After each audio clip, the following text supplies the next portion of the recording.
Welcome to Up to the Minute. I'm Todd Duplantis, and it is June the 9th of 2020. Welcome to the show. We are so pleased to have you with us this morning. We've got some very special guests, and we've got your HCC news and information for the next half hour or so right here on Facebook Live. Brittany Pacheco joins me from across town. Good morning, Brittany. Good morning, Todd. Good morning to everyone joining us here on Facebook Live. We appreciate you being here watching Up to the Minute. As always, we ask that you follow us on Facebook, Twitter, and Instagram, but also to share this podcast. That way we can spread this information to the masses. Head over to YouTube as well and be sure to subscribe to our YouTube channel and hit that notification bell so you can be the first to find out the latest from HCC. Well, Brittany, if you've ever been interested in creative writing, today is the day for the show. This is the show to watch today. We've got two members of the creative writing program. Courtney Smith joins us from her home. Good morning, Courtney. Good morning, Todd. Thank you for having me. Absolutely. And we've got one of our students and a contributor to HTX LIT. We'll be speaking with Amanda Lara as well very shortly. Good morning, Amanda. Good morning. Thank you for having me as well.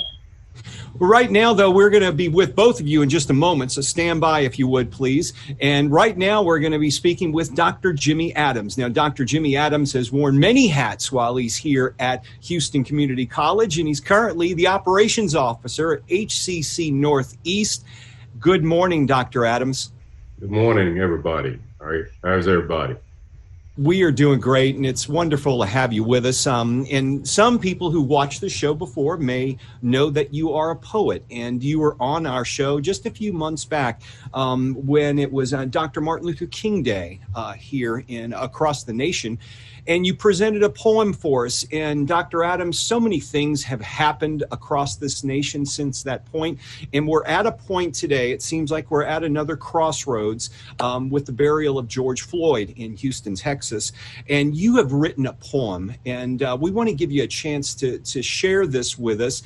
Could you tell us a little bit of background about this poem before you read it? Yeah, really, I wrote this poem about 4 years ago. And just when at the peak of, when Orlando Castillo, Trayvon Martin, those black men were killed. And I wrote this piece in reflection of what, I was feeling, at that time. And now it's like it's come around 360 in 4 years, and we're right back where we started. And now it's even at a higher peak. And I think we're in a position now to really, I think, make some type of effort to address, a lot of these issues that we're facing a few years ago. Absolutely. And it's a situation, I know Brittany and I have talked about this many times during the show, and it's a situation, Brittany, where we just all have to do better. Exactly. I've said it before and I'll keep saying it. We just need to be better human beings. We need to be kind to one another, respect one another, understand that other groups of people experience more hardships than others. And we need to just wrap ourselves in kindness and love and respect and understanding. But overall, we just need to be better human beings. Very well said. And Dr. Adams, I want to give you a chance to read your poem to us. Do you want to get started with it and present it to us now? Yeah, I'll do that. This is I have a little lead into it, and it kind of sets a backdrop to the poem. The statistics confirm in America that blacks are 30% more likely than whites to be pulled over by police. After pulled over, blacks are 3 times more likely to be searched than whites. Blacks are twice as likely to be shot by police as whites. So as we all should be troubled by all of the fatal shootings and senseless killings of black men in the world today. Our hearts go out to their families and the communities who suffered such painful loss. But police brutality, injustice is a serious issue that we all must address. It is a sign of the times, and there are far too many innocent black men and people dying. This is a problem we all must face together because all lives matter. So this is my reflection, and it's titled, It's a Matter of Life. Okay, Nate.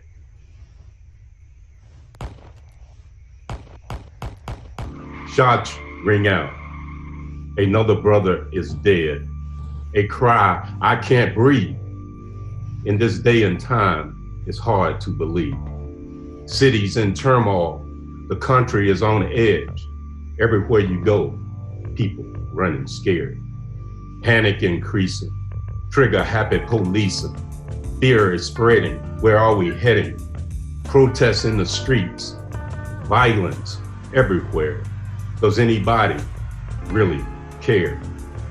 Mass shootings, riots, looting, America up in arms, no police reform. Race relations, demonstrations, retaliations, assassinations. Can we save this nation? If there's no justice, there will be no peace. This senseless killing has got to cease. It shouldn't matter the color of your skin. It shouldn't matter the neighborhood you live in. It shouldn't matter the clothes you wear. It shouldn't matter if you braid your hair.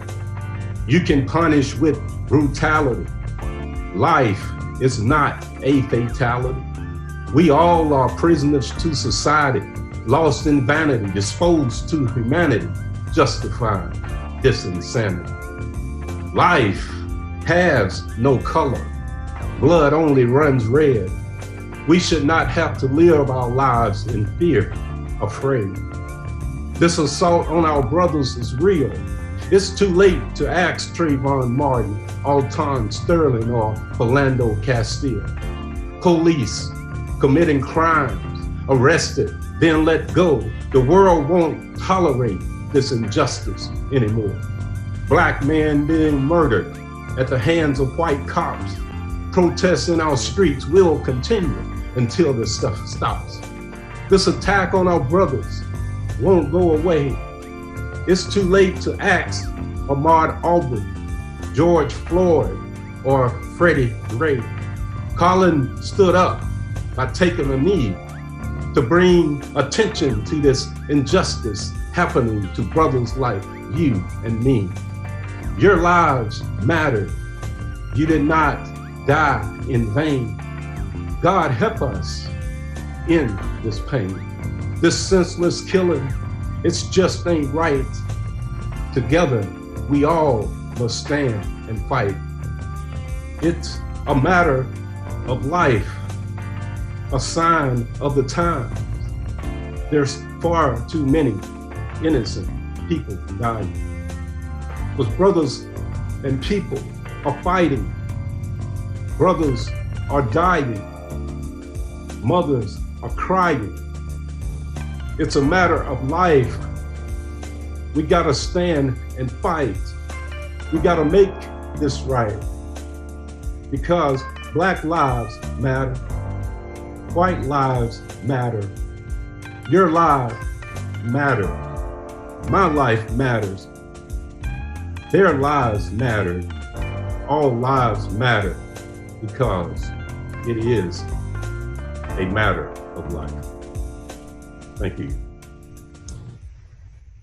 Dr. Jimmy Adams, an incredible piece. One thing stood out as you were reading that, and it really struck me, and I think it's very appropriate for where we are today and what's happening in Houston. And it said, God help us end this pain. Yes. And that, I think, no matter what your skin color is, all of us can relate to that, because in some shape or form, I think all of us feel pain in some shape or form, and all of us want to see change one way or another. We do certainly appreciate these words you've had on our show this morning. Well, thank you so much for giving me an opportunity to share with you all. We appreciate you being here. Dr. Adams, I'm going to ask you this as well. When you're writing something like this, how long does it take you to compose a piece like this? Do you spend hours? Is it something you write initially, go back and refine over days? Or are you constantly refining it? A little bit behind the scenes in how you work as a poet. A lot of times I have a little journal I take with me. I have it in my car a lot, and I just take it with me. And I start jotting down things. but most of the time if something happens or some kind of event or experience that I witnessed, or I'm compelled to write. And a lot of times I always say it's not me writing, it's a spirit that's writing this. But it just, it takes, sometimes I can sit down and write it right away. Sometimes, I alter and add to it as I, read it. But usually, I can write these in a day. It could take 10 minutes, But, this poem I wrote 4 years ago when all of this stuff was happening, when Kaepernick had nailed on the NFL games. And I was reflecting. And then, my son got pulled over and was taken to jail, through these profiling issues and stuff like that. So these things hit real close to home, and it affected me. And these are kind of the words that came out. And as you see toward the end, I added the new, these new events that happened, with George Floyd, and that kind of catapulted this into to me developing, and I rewrote it a little bit to address some of the things happening now.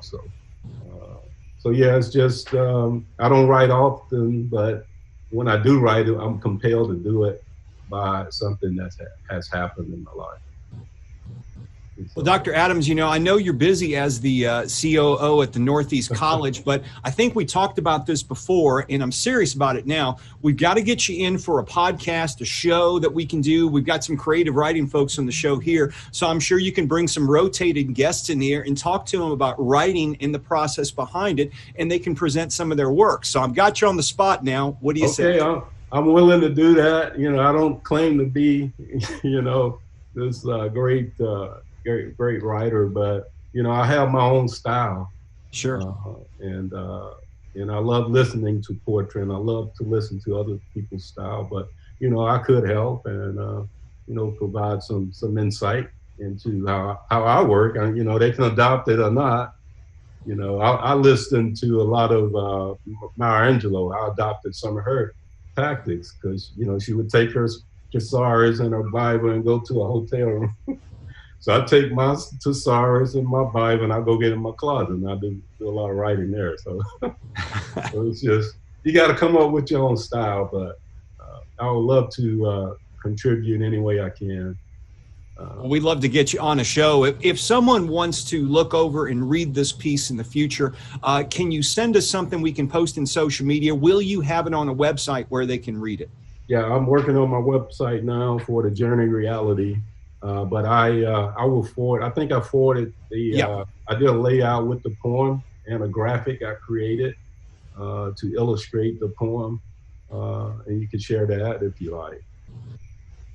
That sounds great. Dr. Adams, we're going to hold you to that, getting you on one of our shows here. So we look forward to working with you in the future, and we appreciate you taking the time out on this very memorable and powerful day that's happening not just here in Houston, but across our nation. Across the nation. That's the beauty.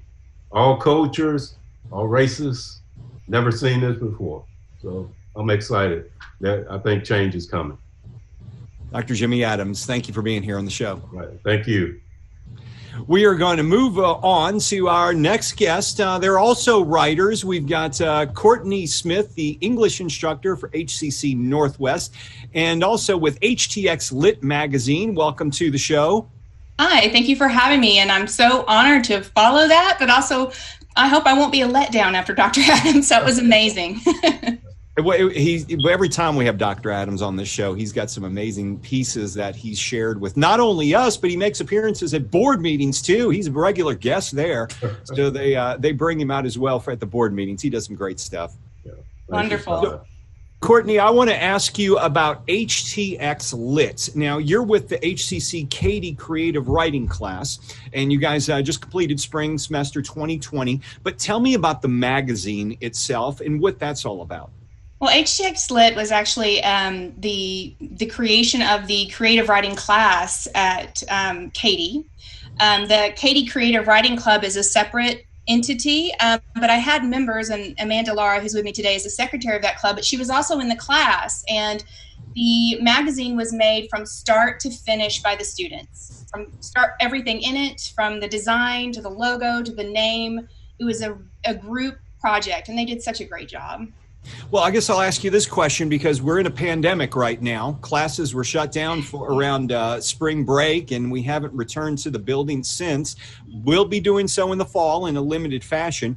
How did you guys start working online, and how has that worked out since COVID has hit? Well, what we did, we continued to have our workshops because generally what happens is students, they present their work and everyone has an opportunity to comment on their work. So they present their first or second draft of a piece and we all comment on it.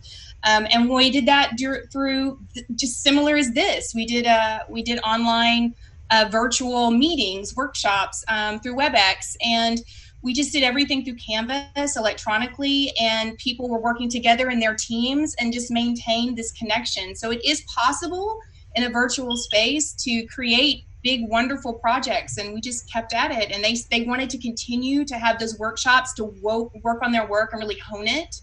And through a process of editorial, everyone worked together. It was really great. What's the future plans for the issues of HTX Lit? Are you guys going to be continuing to publish as we head into the fall?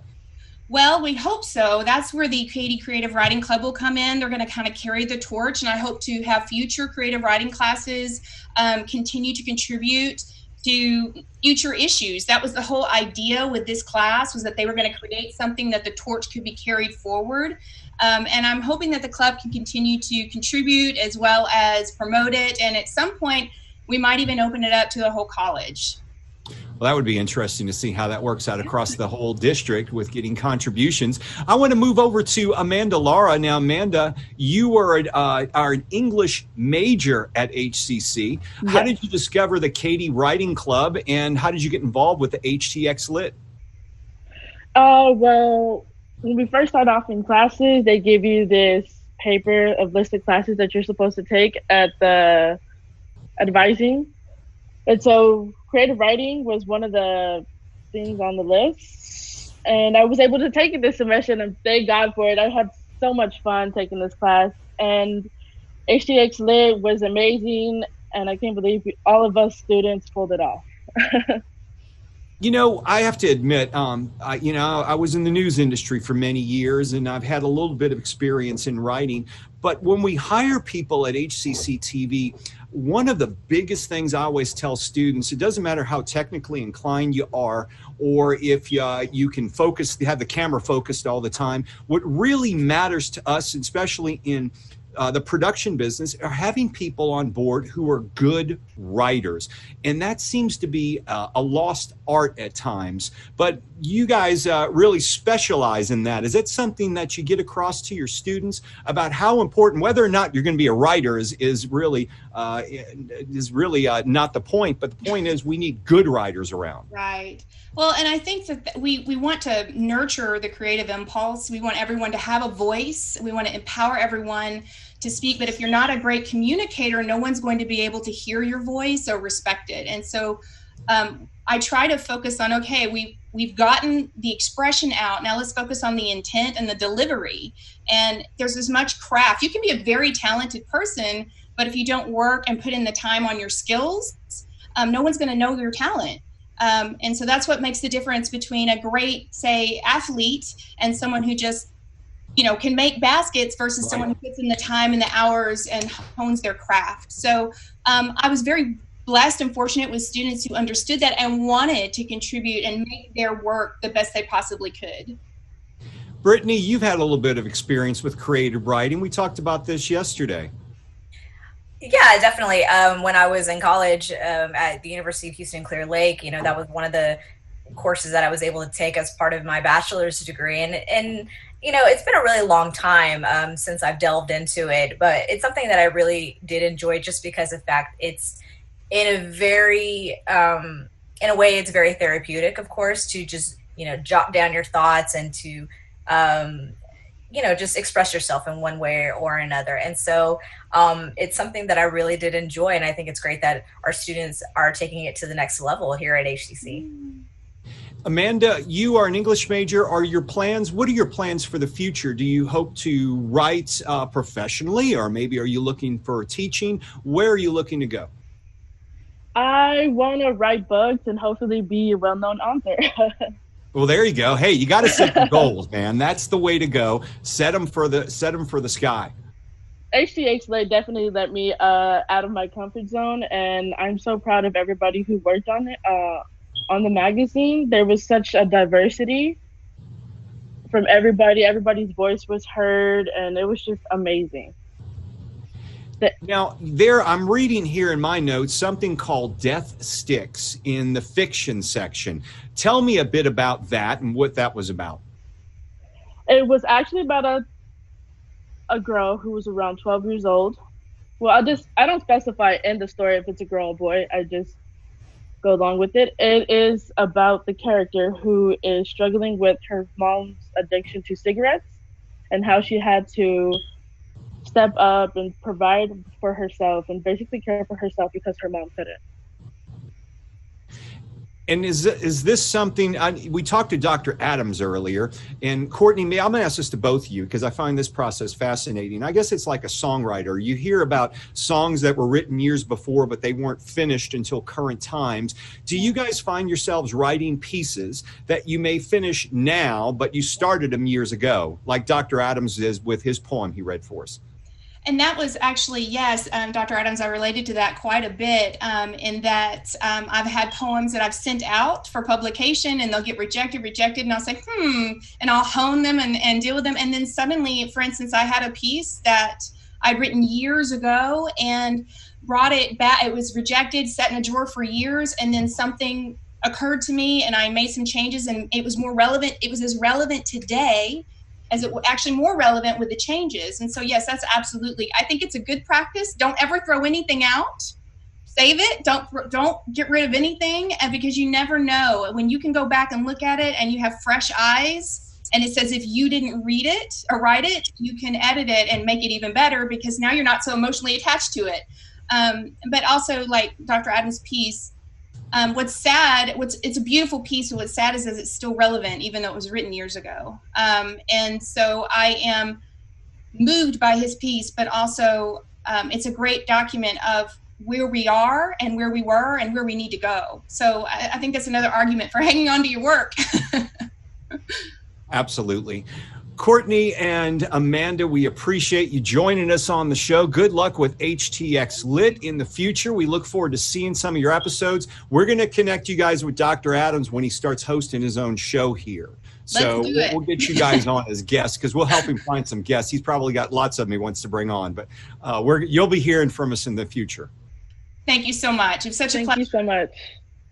Thank you all for being here, and perfect day to have Dr. Adams on. We appreciate y'all being here. So, Brittany, one of the big topics, we're going to move on and talk about some of the things in the news for HCC, but one of the big topics that's been going around, at least for the last week, is we're going to be going back in the fall, and we've got certain learning options for students, 4 of them, as a matter of fact.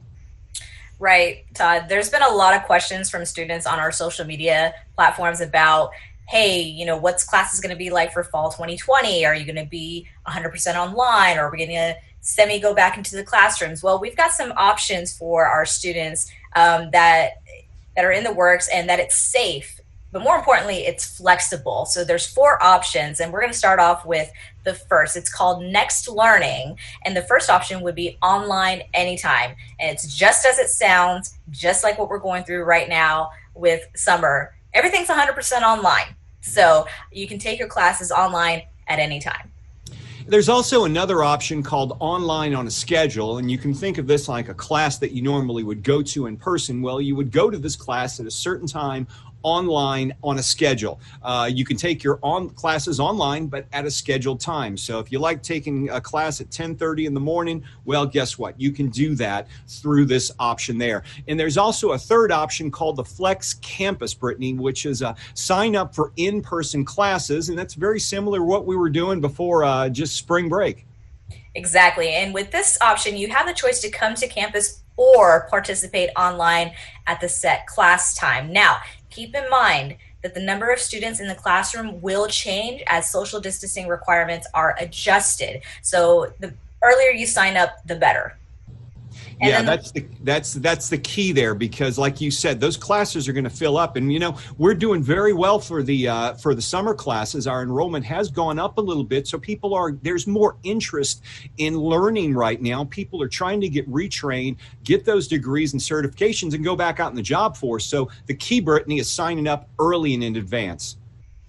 As always, Todd, that's great information. And the last option is lab-based courses. This is critical hands-on skill-based learning that we'll continue to offer, but by making our section sizes smaller to allow for social distancing.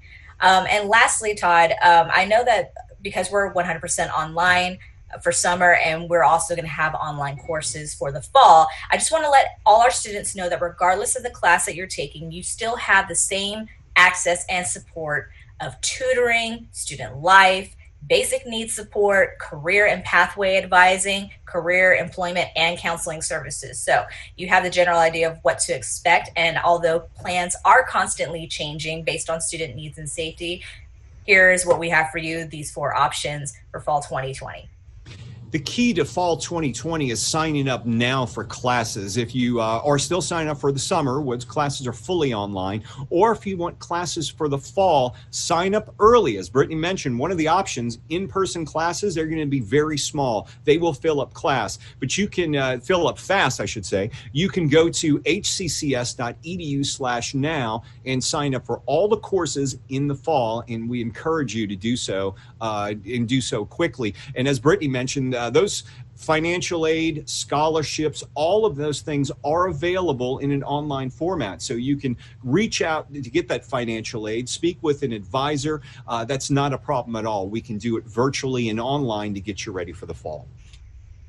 That is absolutely correct, Todd. We are here for our students, no matter if it's in person or from a distance. Now, I do just want to say to everyone at this time, because of heavy registration for summer classes and for also fall, we are experiencing a little bit longer than normal response turnaround time. So please allow just for a couple of business days to receive a response from the person you are trying to reach out to. We are in the middle of a pandemic that hasn't gone away, and there's still a lot of need for COVID-19 testing.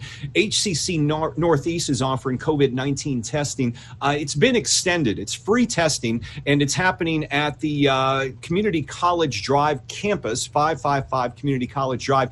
It's free, Brittany, but you have to sign up ahead of time. You absolutely do, because appointments are required if you're planning to go to the Northeast campus for COVID testing. So we have a website that you can go to, that's txcovidtest.org, or you can call 512-883-2400 to make your appointment. Now, this is happening now all the way through Saturday, June 13th. That's this Saturday, actually, and it's happening from 9 a.m. to 6 p.m. But again, an appointment is required. Finally, we've got an initiative here at HCC, and you probably heard about it. It's called jobsnowhouston.org. HCC has launched a program to retrain and retool Houston's workforce and specifically help people who've been laid off, furloughed for jobs. Maybe you're looking for a new career. We've got a way of getting you trained for a new career in short terms. You can visit this website for 5 different categories of careers, Brittany. Absolutely. And those 5 areas are healthcare, logistics, manufacturing, IT, and construction. So if you have an interest in going into any one of these workforces fields, I can't even think right now, sorry.